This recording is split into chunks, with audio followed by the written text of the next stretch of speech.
தற்போது சென்னை தீநகரில் தமிழக வருவாய்த்துறை அமைச்சர் ஆர்.பி. உதயகுமார் செய்தியாளர்களிடம் பேசி வருகிறார். நேரலையை பார்க்கலாம். அவர்களுக்கு தேவையான அறிவுரைகள் உடனுக்குடன் இங்கே தங்கியிருந்து நாங்கள் இரவு 11 மணிக்கு மேலே தான் இங்கிருந்து அந்த அடுத்த பணிகளுக்கான ஆய்வுக்காக நாங்கள் சென்றோம். இங்கே ஏறத்தாழ அதிகாலையில் அந்த கட்டிடத்தினுடைய நடுப்பகுதி மேலே இருக்கக்கூடிய நடுப்பகுதி கொலாப்ஸ் ஆகியிருக்கிறது. ஏனென்றால் தொடர்ந்து தீ கனல் அந்த கட்டடத்துக்குள்ளே இருக்கின்ற காரணத்தினாலே அந்த நிலைமை ஏற்பட்டிருக்கிறது. இப்போது நாங்கள் இங்கே இந்த பகுதியை பாதுகாப்பு ஸ்டெர்லைஸ்டு ஜோன் என்கிற பாதுகாப்பு வளையத்திற்குள்ளே கட்டுப்பாட்டுக்குள்ளே கொண்டு வந்த காரணத்தினால் எந்த விதமான உயிர் சேதம் இல்லாமல் இறைவனுடைய அருளாலே காப்பாற்றப்பட்டிருக்கிறது. தீயணைப்பு வீரர்கள் உயிரை பணயம் வைத்து ஏறத்தாழ அத்தனை இந்த பில்டிங் 7 மாடி கட்டிடத்தின் மேலே அவர்கள் உயிரை பணயம் வைத்து இந்த பணியை முடித்திருக்கிறார்கள். இப்போது தீ அணைக்கப்பட்டிருக்கிறது. ஆனால் அந்த கங்கு அங்கங்கே இருக்கின்ற காரணத்தினாலே அப்போது ஏற்படுகிற அந்த சிறு தீ ஜுவாலைகளை உடனடியாக அணைப்பதற்கும் இங்கேயே டீம் அவைலபிளாக இருக்கிறார்கள், தயார் நிலையில் இருக்கிறார்கள். Fire and rescue team.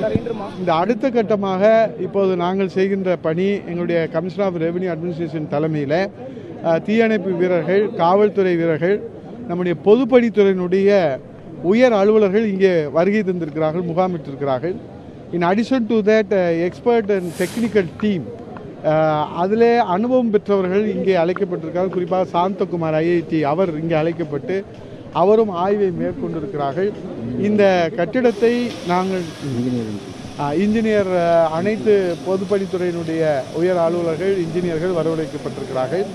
இது முதலிலே முழுமையாக இந்த தீ கங்கு இதெல்லாம் அணைத்ததற்கு பின்னால் இந்த கட்டடத்தை அரசின் சார்பிலே நாங்கள் அப்புறப்படுத்துவதற்கு, அதே நேரத்தில் பக்கத்தில் இருக்கக்கூடிய இந்த கட்டடங்களுக்கு எந்த விதமான சேதாரங்கள் இல்லாமல், மிக முக்கியமாக பக்கத்திலே வீடுகள் இருக்கிறது, பக்கத்திலே கடைகள் இருக்கிறது, பெரிய ஷாப் இருக்கிறது, அவர்களுக்கெல்லாம் எந்த விதமான சேதாரம் இல்லாமல் எப்படி இதை செய்வது என்கிற அந்த அறிவுரைகளை அனுபவம் வாய்ந்த இன்ஜினியர்கள், ஐஐடியில் பணியாற்றுகிற அந்த ஓய்வு பெற்ற இன்ஜினியர்கள்லாம் அழைக்கப்பட்டிருக்கிறார்கள். எக்ஸ்பர்ட்ஸ் அண்ட் டெக்னிக்கல் டீம்ஸ் இங்கே முகாமிட்டிருக்கிறார்கள். காலையிலிருந்து அவர்கள் ஆய்வு செய்து கொண்டிருக்கிறார்கள். அந்த ஆய்வு பணி நடைபெற்று கொண்டிருக்கிறது. இதுவரை அனைத்து நம்முடைய rescue team, fire and rescue team கடுமையாக உணவு எடுத்துக்கொள்ளாமல், தண்ணீர் எடுத்துக்கொள்ளாமல் அவர்கள் உயிரை பணயம் வைத்து இந்த பணியை செய்திருக்கிறார்கள். அவர்களுக்கு இந்த நேரத்தில் அரசின் சார்பில் பொதுமக்களும் நன்றியை தெரிவித்திருக்கின்றார்கள். அடுத்த கட்ட பணி இந்த கட்டடத்தை பக்கத்திலே இருக்கக்கூடிய கட்டடங்களுக்கு எந்த விதமான ஆபத்தும் இல்லாமல், சேதாரம் இல்லாமல் அப்புறப்படுத்துகிற பணியிலே தான் இப்போது நம்முடைய நிர்வாகம் முழுமையாக, அரசு நிர்வாகம் முழுமையாக கவனம் செலுத்தி கொண்டிருக்கிறது. உரிய ஆய்வுக்கு பின்னாலே முடிவெடுத்து அதற்கான பணிகள் தொடங்கும் என்பதையும் தெரிவித்துக் இப்போ அதிகாலையிலே இன்றைய அதிகாலையிலே அந்த போர்ஷன் அது பில்லர் இல்லாத அந்த ஒரு கான்ஃபரன்ஸ் ஹால் மாதிரி இருக்கக்கூடிய அளவில் அது இடியப்பட்டிருக்கிறது. பில்லர்ஸ் இன்னும் ஸ்ட்ராங்காக இருக்கிறதா சஜஷன்ஸ் கொடுத்துருக்குறாங்க. ஏன்னா அந்த டீம் ஏர்லி மார்னிங்கிலிருந்து ஆய்வை தொடங்கிட்டாங்க. எங்களுடைய சிஆர்ஏ தலைமையில், மாவட்ட ஆட்சித்தருடைய தலைமையில், commissioner of corporation, police commissioner, நம்முடைய தீயணைப்புத்துறை அனைவருடைய இதில் தொடங்கிட்டாங்க. ஸோ அந்த ஆய்வில் இப்போ அவங்க சொன்ன சஜஷன்ஸ் என்னன்னா, பில்லர்ஸ் எல்லாம் ஸ்ட்ராங்காக இருக்குது. அதனால் இந்த வால், பிரிக்ஸ் வால் மாத்திரம் எல்லாம் கிராக் ஆகிடுச்சு. ஸோ அதெல்லாம் நம்ம எப்படி எடுக்கலான்றத பல்வேறு மெத்தட்ஸ் இருக்குது. ஜா கட்டர்ஸ் மெத்தட்ஸ் இருக்குது. இன்னும் ஒரு நிறைய டெக்னிக்கல் இதெல்லாம் அவங்க அசஸ் பண்ணிட்டு இருக்கிறாங்க. ஸோ பக்கத்தில் எங்களுடைய அரசினுடைய கோரிக்கை என்னவென்றால், பக்கத்தில் இருப்பவர்களுக்கு சிறு சேதாரம் இல்லாமல் இந்த கட்டிடத்தை அப்புறப்படுத்துகிற பணியை அரசு மேற்கொள்ள வேண்டும் என்பதற்கான பணிகள் மேற்கொண்டிருக்கிறது.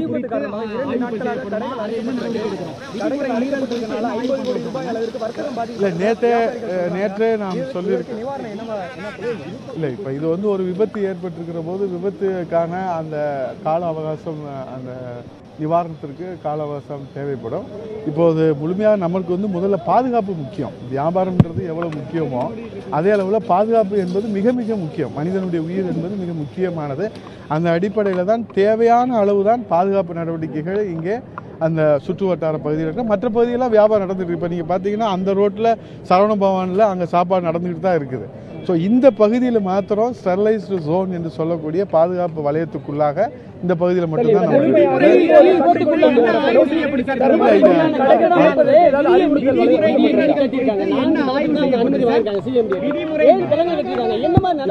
இப்போ மாநகராட்சி ஆணையர் நேற்று முழுவதும் இங்கே இருந்தார்கள். எந்த அளவு அவர்கள் அனுமதி பெற்றிருக்கிறார்கள், அந்த அனுமதிகள் மீது விதிமீறல்கள் மீறல் இருக்கிறதா என்பதை அவர்கள் ஆய்வு செய்வார்கள். நம்முடைய வருவாய்த்துறை பேரிடர் மீட்பு துறையின் சார்பாக இந்த கட்டடத்தை அப்புறப்படுத்த வேண்டும், பக்கத்தில் இருப்பவர்களுக்கு சேதாரம் இல்லாமல் அப்புறப்படுத்த வேண்டும் என்ற பணியில் நாங்கள் முழுமையாக ஈடுபட்டிருக்கிறோம். விதிமீறலை பற்றி நம்முடைய மாநகராட்சி அவர்கள் ஆய்வு செய்து உரிய நடவடிக்கைகள் எடுப்பதற்கு நேற்று இருக்கிறார்கள்.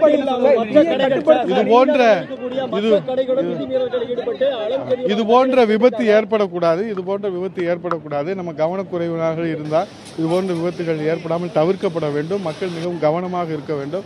ஏனென்று சொன்னால் இப்போ இதிலே கூட கடவுளுடைய அனுகிரகத்தாலே எந்த விதமான உயிர் சேதம் இல்லை, பொருள் சேதங்கள் ஏற்பட்டிருக்கிறது. ஸோ இது மக்களுக்கு ஏற்படும் அசௌகரியங்கள் ஏற்படுகிறது. ஆகவே நாம் கவனத்தோடு எந்த விஷயத்தையும் கையாள வேண்டும் என்பது இது ஒரு பாடமாக நமக்கு இருக்கிறது.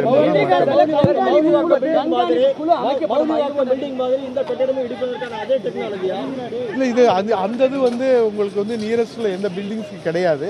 இதுக்கு பக்கத்திலே நியரஸ்ட்ல ஹவுசஸ் இருக்குது, ஷாப்ஸ் இருக்குது. ஸோ அதனால இந்த என்ன டெக்னாலஜி அடாப்ட் பண்ற போறோன்றத உங்களுக்கு நம்ம ஊடகங்களுக்கு உடனடியாக முடியும். காலையிலேருந்து ஆய்வு போய்கிட்டு இருக்குது. ஏன்னா அந்த ஒவ்வொரு இடங்களில் இருக்கக்கூடிய அந்த சின்ன சின்ன தீ இதெல்லாம் அணைக்கக்கூடிய பணிகளில் முழுமையாக தீயணைப்பு இல்லை, இது உடனடியாக முடிவு எடுத்து இன்றைக்கே அந்த பணிகள் ஆரம்பிக்கப்படும்.